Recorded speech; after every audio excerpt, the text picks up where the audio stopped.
I'm Bo Davidson with your Real America's Voice News headlines. Well, the government shutdown continues, and people went their first weekend without SNAP benefits. Funding for SNAP benefits ran out over the weekend, and even some new restrictions were going to take effect. New work requirements were coming in for able-bodied adults, among others. President Trump spoke on the SNAP benefits issue on 60 Minutes, and here's what he had to say. We are now approaching the longest shutdown in American history. Democrats' fault. Under your presidency, we're talking about more than 1 million federal workers who are not getting a paycheck, including our air traffic controllers. You see there's traffic snarls out at the airports now. Sure. This weekend, food aid for more than 42 million Americans is set to expire. What are you doing as president to end the shutdown? All we're doing is we keep voting. I mean, the Republicans are voting almost unanimously to end it, and the Democrats keep voting against ending it. You know, they've never had this. This has happened like 18 times before. The Democrats always voted for an extension, always saying, give us an extension, we'll work it out. They've lost their way. They've become crazed lunatics. And all they have to do, Nora, is say, let's vote. Meanwhile, Illinois lawmakers are clashing with the Trump administration over a new law that blocks federal agents from making immigration arrests in and around courthouses. The bill, which also slaps a $10,000 fine on violators, is being touted as a protection for immigrants, but it could set off a major legal showdown between state and federal authorities. Supporters say it's about human rights. Critics call it a direct challenge to federal law. The legislation now heads to Governor J.B. Pritzker's desk for signature. And in other news, President Trump has ordered the Department of War to prepare for possible operations in Nigeria, citing the mass killings of Christians in the country. In a Truth Social post over the weekend, the president said, if the Nigerian government continues to allow the killing of Christians, the USA will immediately stop all aid and assistance to Nigeria and may very well go into that now disgraced country, guns a-blazing, to completely wipe out the Islamic terrorists who are committing these horrible atrocities. I'm hereby instructing our Department of War to prepare for possible action. If we attack, it will be fast, vicious, and sweet, just like the terrorist thugs attacked our cherished Christians. Those are all your headlines. We now return to the Charlie Kirk program.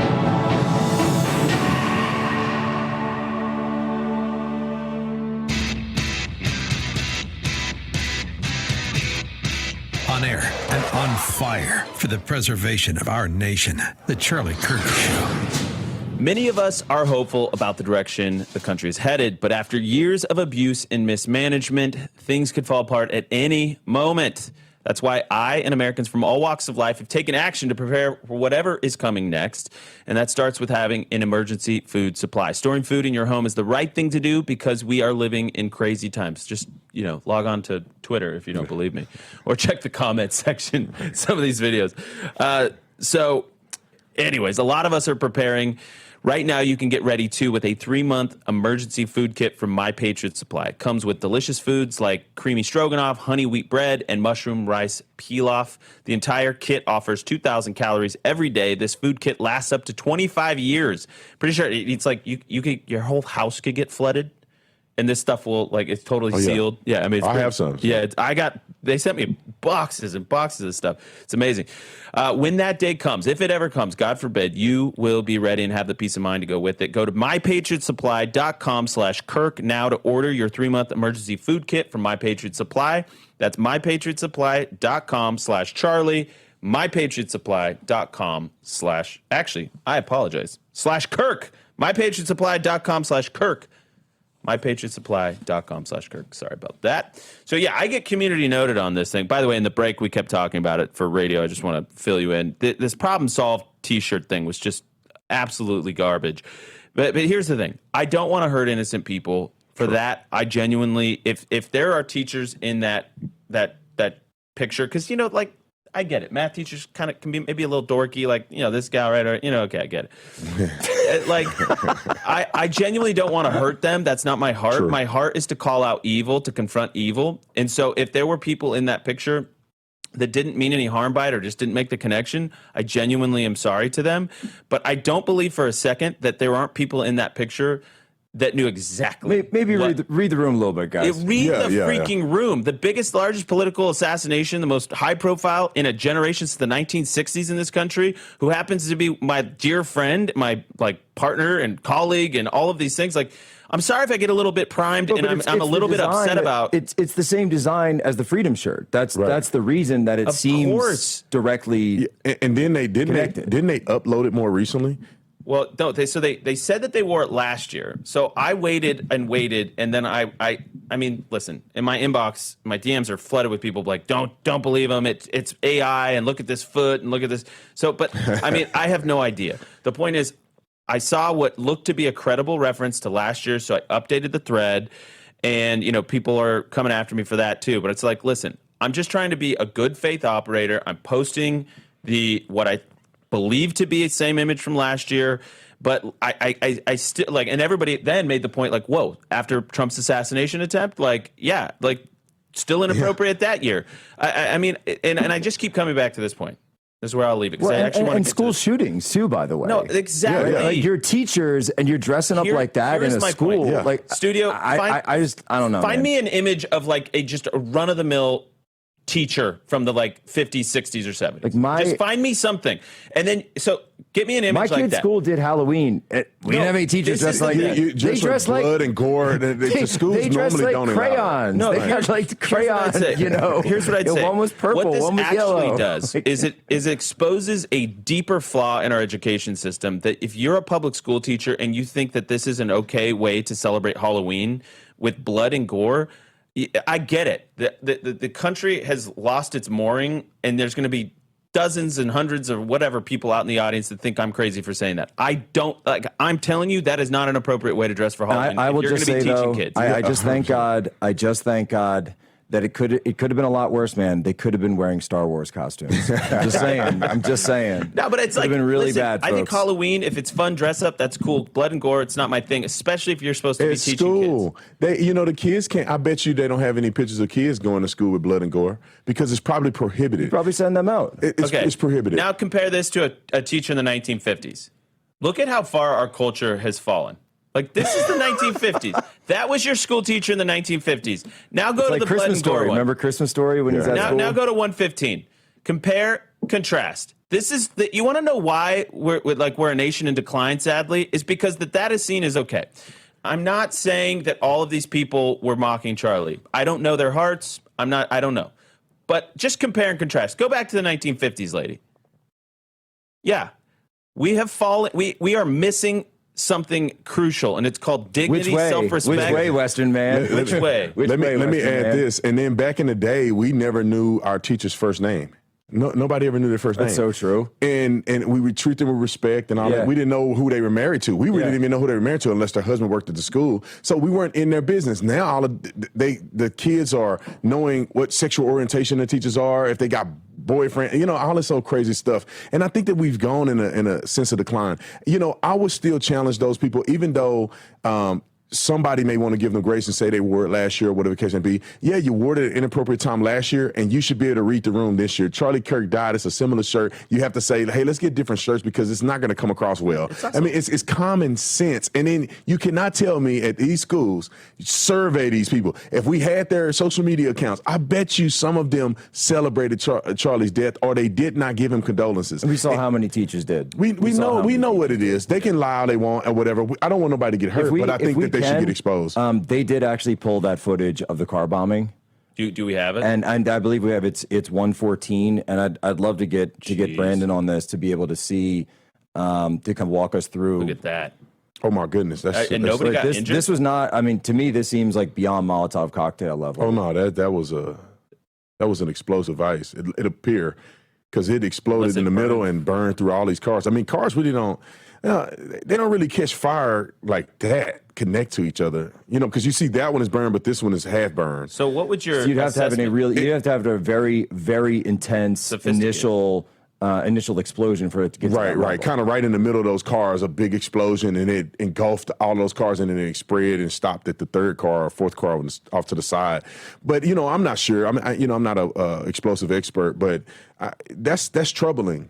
to see something like this, and people are doing this for their own ridiculous ideology. And now, what if someone had been in there? Let's say that guy, you know, he's waking up, he's going to work, he turns the ignition, and then that happens. What happens to him and possibly his family if they're there? Oh yeah, I mean, obviously he would be killed, and it'll be a gruesome sight, and you know, his family would be traumatized forever. I mean, why wouldn't they? Their dad was blown up in a random act of violence because of his political belief systems. You know, it's crazy to me that we don't call these people out more. Like somebody said, and I don't like to use the word hate, but let's use the word strongly dislike. We don't strongly dislike them enough. I feel like we give them tacit approval, not us per se, but as a society, we give them tacit approval. Donald Trump said that he was going to designate Antifa as a terrorist organization. At what point are we going to start putting these people in prison? At what point are we going to start doing some due diligence and investigating this stuff? These people, I think there's a network. And I think that Robinson's kid was a part of this network. And I can't prove that, but it appears that this is not a one-off. That's why they're in these threads and they're talking amongst themselves and confessing the stuff, because I think they're all like working together in like sales. Group chat by group chat by group chat. That's how this thing spreads. And by the way, even if Tyler Robinson was not, you know, formally or didn't consider himself part of Antifa, the ideologies that drive Antifa, that motivate them, were clearly present in his life. Just look at the bullet case. Or is it possible, and now this might be, now we're getting into a more of a lawyer question, but some of the stuff that we're seeing that's come out, and more text messages and information that have been, Turkey Tom put out a bunch on his YouTube. He had a leaker come forward.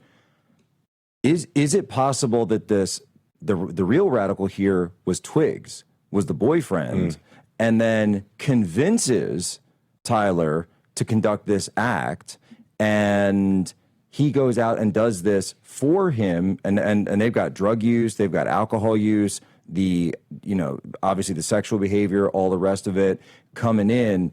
At what point then, if he convinced him to do it, is it a matter where he becomes culpable? You see what I'm getting at? Right, 100%. I think that it appears that they do have the text communications already, and they haven't indicted the trans boyfriend. So it appears that they don't have enough evidence to believe that he was complicit in the crime. But they may not have evidence, but you still may be correct. Now, what if he? How do you determine? What if he cooperates? Now, is there a way that they could sort of make that? You know, if he cooperates fully, is there a way for them to say, all right, you're going to come in, testify, but you got to give us everything? That could be 100% the case. And, you know, I have had situations like that where I was a part of an investigation where a guy had a handful of drugs. He was going to do 25 years in prison. Right. And he said, I'll give up all the dealers. We took that guy into the headquarters. They get a statement, and he walked out the front.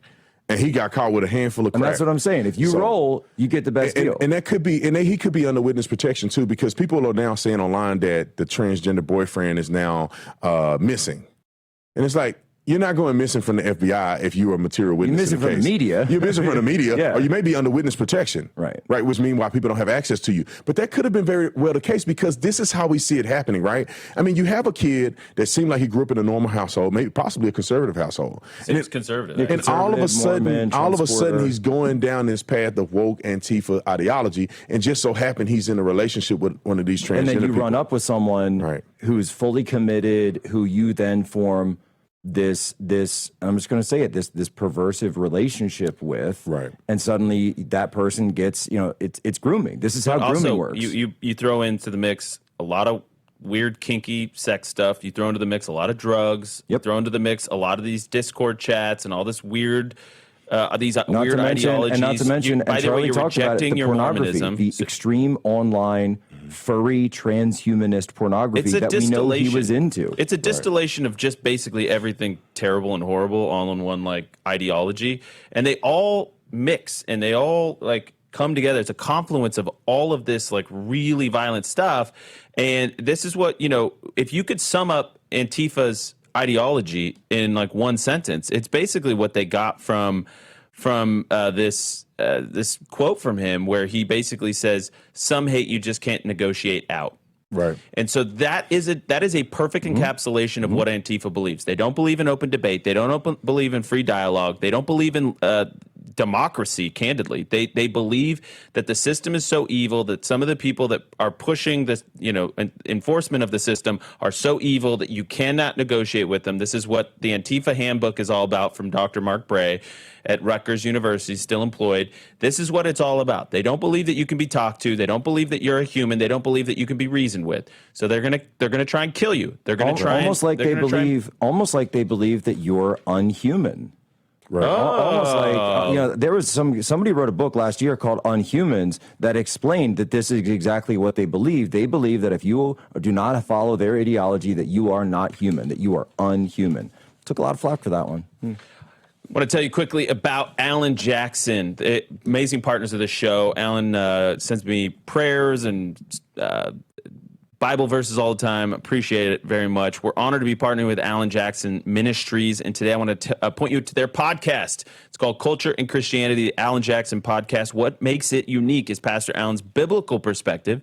He takes the truth from the Bible and he applies it to issues we're facing every day, like gender confusion, abortion, immigration, Doge, Trump, and the White House. Issues in the church. He doesn't just discuss the problems. In every episode, he gives practical things that you all can do to make a difference.